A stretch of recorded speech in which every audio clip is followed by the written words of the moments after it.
Hello guys, good morning. আৰু মই ধৈত্ৰী এজনী ৰামদিয়াৰ হোম বেকাৰ হয়। আপোনালোকে মোৰ পৰা কেক বিচাৰিলে অৰ্ডাৰ কৰিব পাৰিব।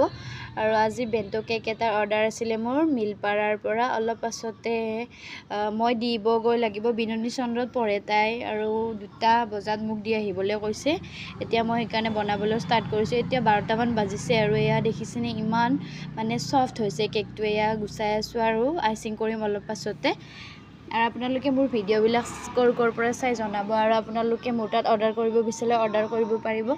ৰামদিয়াৰ ভঠেলি খোলাৰ মেইন চকতে হয় আৰু মোৰ ঘৰটো। আৰু আপোনালোকে বহুত কম মূল্যত পাব কেকবিলাক মোৰ তাতে। আৰু এয়া আইচিং কৰিছোঁ আৰু যি বাটাৰ স্কচ দিছোঁ মই। আৰু এয়া মুনুচ ওচৰতে আছে দেখিছেনে। আৰু আপোনালোকে মোৰ ভিডিঅ'বিলাক চাই কেনেকুৱা লাগে লাইক কমেণ্ট এটা কৰি জনাব। আৰু কেকবিলাক কেনেকুৱা লাগে আৰু আপোনালোকে জনাই দিব। এয়া মই গৈ আছোঁ, আইচিং হৈ গ'ল। আজিলৈ ভিডিঅ'টো ইমানেই। Bye bye.